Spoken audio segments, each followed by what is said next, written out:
महाराज से हिरण्यकशिपु ने पूछा, कहाँ है तुम्हारे भगवान? वो कहते पिताजी भगवान तो हर जगह है, हर जगह है, तो क्या इस खंबे में भी है? अब आप सोच के देखिए, अचानक से उन्होंने ऐसा प्रश्न पूछ लिया, किस खंबे में भी है? प्रहलाद महाराज जानते थे कि अगला प्रश्न नहीं होने वाला, दिखाओ इस खंबे में। तो जब उन्होंने पूछा इस खंबे में भी है, अगर हम होते तो क्या होता? अरे पिताजी आप तो मेरी बात को एकदम लिटरली ले गए, मेरा ये मतलब थोड़ी ना है, मैं ये थोड़ी ना कहना चाह रहा हूं, मैं तो तत्व की दृष्टि से एक सिद्धांत रख रहा हूं कि भगवान हर जगह होते हैं। ऐसा थोड़ी ना कि आप एकदम मान लीजिए कि हर जगह, मतलब हर जगह है, but just try to understand concept what I am trying to convey, है ना, इस तरह से करके हम समझाते हैं। लेकिन क्यों इतना विश्वास नहीं हम लोगों को? तो प्रहलाद महाराज से पूछा कि भगवान इस खंडे में है, इसी खंडे में है पिताजी, उसी क्षण। सोचा नहीं कि सोचूं, बोलूं नहीं बोलूं, क्या बोलूं, कुछ नहीं, उसी क्षण इसी खंडे में है। तो उसके बाद हिरण्यकशिपु वहां पे अपनी गदा मारता कि निकालो अपने भगवान को। तो बात यह है कि अगर भगवान वहां से प्रकट नहीं होते तो प्रहलाद महाराज की बात झूठी हो जाती है। तो अपने प्रहलाद महाराज की बात को झूठा कैसे होना चाहिए? इसलिए भगवान उसी खंडे में से उसी क्षण जो है वहां पे प्रकट हो जाते हैं। अच्छा, भागवतम में 7वें स्कंद में 7, 8, 17 में बड़ा अच्छा वर्स पॉइंट है, उसमें वो बोलते हैं सत्यम विधातुम निज भक्त भाषितम। वो कह रहे हैं कि भगवान जो है ना, वो अपने भक्तों के वचन को कभी झूठा नहीं होने देते। ये नियम है भगवान का। भगवत गीता में क्या बोलते हैं? कौन प्रति जानी नाम भक्त पहुंचती। हे ग्रंथिया, यहाँ पे जाके घोषणा कर दो। क्या घोषणा कर दो? कि मेरे भक्त का कभी पतन नहीं होगा। अरे भाई, पूरी भगवत गीता बोलो, ये भी आप भी बोल दो। ये उससे कहने के लिए क्यों कह रहे हो?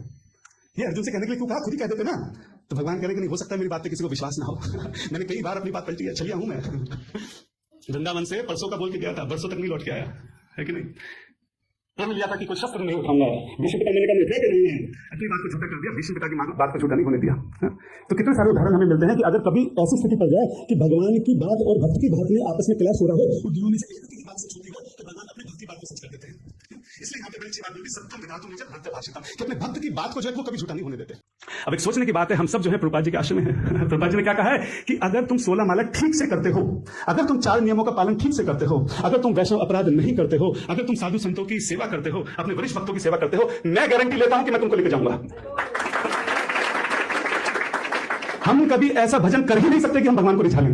हमारे अंदर योग्यता ही नहीं है ऐसी कि हम भगवान को रिझा लें। हमारी केवल और केवल एक उम्मीद है कि भगवान के जो परम भक्त हैं श्रील प्रभुपाद जी, वो अपने मुख से बोल रहे हैं कि भाई तुम ये कर लो और मेरी गारंटी है। केवल यही एक भरोसा है हमारा। तो अगर हम प्रभुपाद जी की बात पर चलें, उनकी बात पर विश्वास करें, जैसा जैसे उन्होंने कहा बिल्कुल वैसा वैसा करें, तो आप सोचिए कि आप प्रभुपाद जी की बात को झूठा होने देंगे भगवान?